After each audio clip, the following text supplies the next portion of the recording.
इतने सारे भिक्षु द्वार पर?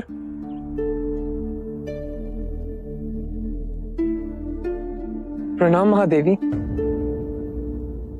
आप यहाँ इस दशा में? पुत्रानंद, भिक्षुक बनने का अधिकार केवल पुरुष का तो नहीं, और मुझे इतना तो ज्ञात है कि मुक्ति के मार्ग पर बुद्ध किसी के साथ भेदभाव नहीं करेंगे। शांति पाने का अधिकार सबको है। बुद्ध ने स्वयं कहा है, धनी, निर्धन, छूत, अछूत सब संघ में आ सकते हैं। आशा है स्त्रियों के साथ भेद ना होगा। आप सब आए कैसे? हम सभी कपिलवस्तु से पद यात्रा कर आए हैं। 15 दिन हम रास्ते पर सोए, गांव से भिक्षा मांग खाया, बहुत आशा लिए आए हैं कि हमें निराशा ना मिले। आपने इतने कष्ट उठाए, सुन के पीड़ा हुई, परंतु आप तो जानती हैं कि बुद्ध संघ में स्त्रियों को नहीं लेंगे। क्षमा, पर आपको लौटना होगा।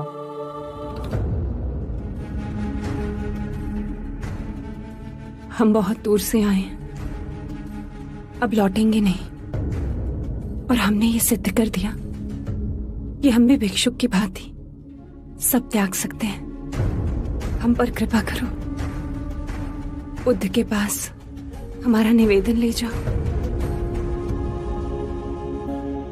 हमें हमारे दुख से निवारण केवल इसलिए ना मिलेगा क्योंकि हम स्त्री हैं।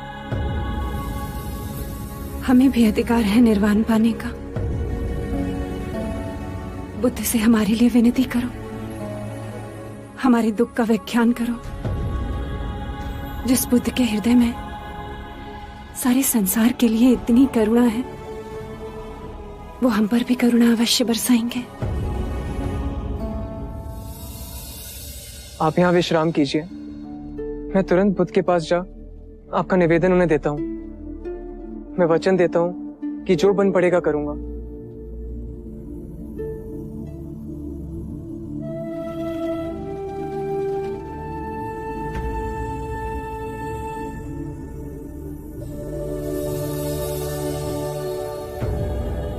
मन में कोई द्वंद्व उठा है आनंद?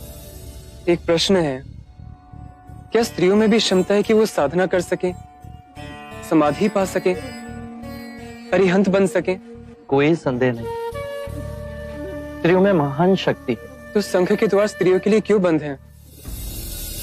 शाक्य मुनि, महादेवी प्रजापति अपना सब त्याग कर, गेरुआ धारण कर कपिलवस्तु से पैदल चल आपके पास आई हैं। उनके पांव रक्त से लथपथ, छाले पड़े हुए हैं।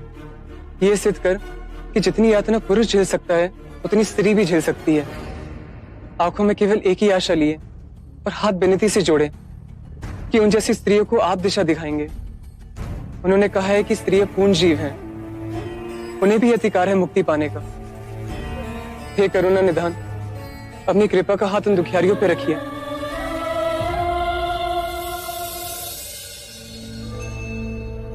सरिपुत्र, अनिरुद्ध, मोगलाना और महाकश्यप को बुलाइए।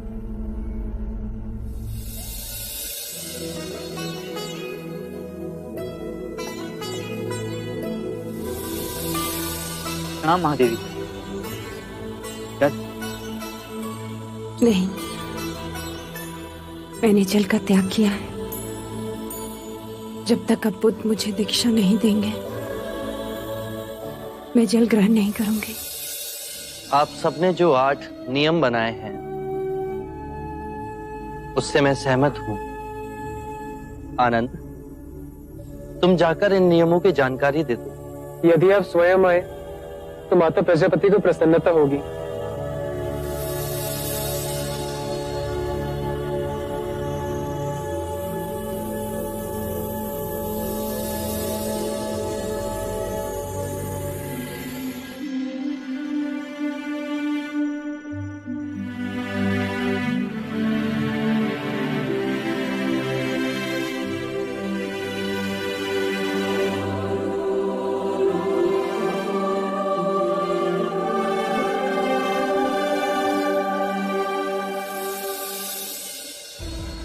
मैंने और मेरे संघ के विचारशील भिक्षुओं ने आपकी विनती स्वीकार कर 8 नियम बनाए। यदि आप सभी को ये नियम मान्य हो तो आज ही आपको दीक्षा दे भिक्षुनी बनाया जाएगा। आभार। ये नियम आपको आनंद समझाएंगे। कृपया कर ध्यान से सुनिए। 1, भिक्षुणी सदैव दूसरी भिक्षुणी को सम्मान देगी, चाहे वो आयु में उनसे बड़ी हो या उनसे साधना में अधिक वर्ष लगाए हों। 2, 3 माह के एकांतवास में भिक्षुणी का समुदाय भिक्षु के समुदाय के निकट रहेगा, जिससे वो भिक्षु से आध्यात्मिक ज्ञान और अध्ययन में सहायता ले सके। 3, माह में 2 बार भिक्षुणी समुदाय किसी प्रतिनिधि के द्वारा भिक्षु को आमंत्रित करेंगी, जो कि तय करे कि उपासना उपवास का दिन कौन सा हो। 4, वर्षा ऋतु के एकांतवास पश्चात भिक्षुणियां पावन के लिए आएंगी।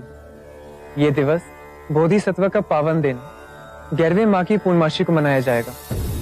इस दिन कोई भी वाद विवाद जो दुर्भाग्य से उठ खड़ा हुआ हो, उसका निवारण होगा। इस पावन दिवस भिक्षुणियां अपने आत्म मार्ग के अभ्यास का लेखा जोखा भिक्षुणियों के समक्ष ही नहीं, अपितु भिक्षुओं के समक्ष भी रखेंगी। 5, यदि किसी भी भिक्षुणी ने किसी भी नियम का उल्लंघन किया हो तो उसे भिक्षु और भिक्षुणियों के समक्ष यह स्वीकारना होगा। 6, आत्मिक अभ्यास के पश्चात नवदीक्षित को पूर्ण भिक्षुणी बनने के वचन भिक्षु और भिक्षुणियों के समक्ष ही लेने होंगे। 7, भिक्षुणी किसी भी भिक्षु की आलोचना और निंदा नहीं करेगी। 8, भिक्षुणी किसी भी नए भिक्षु को धर्म का ज्ञान नहीं देगी। क्या आप सभी को ये नियम मान्य हैं?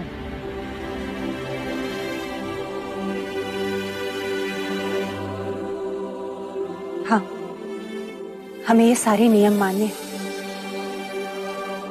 और हम अंतर मन से इन नियमों का पालन करेंगे। आप बस हमें दीक्षा दे दें।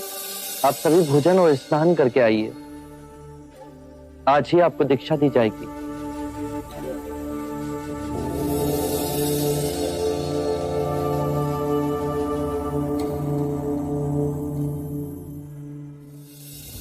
आप सब चिंता ना करें। ये नियम इसलिए बनाए गए हैं ताकि संघ के संचालन में कोई बाधा ना हो, कोई उपद्रव खड़ा ना हो। इन नियमों का पालन करकर हम आध्यात्मिक पथ पर आगे बढ़ेंगे। स्त्रियों को आज तक जिस मुक्ति से वंचित रखा गया, वो आज हमें मिलने जा रही है।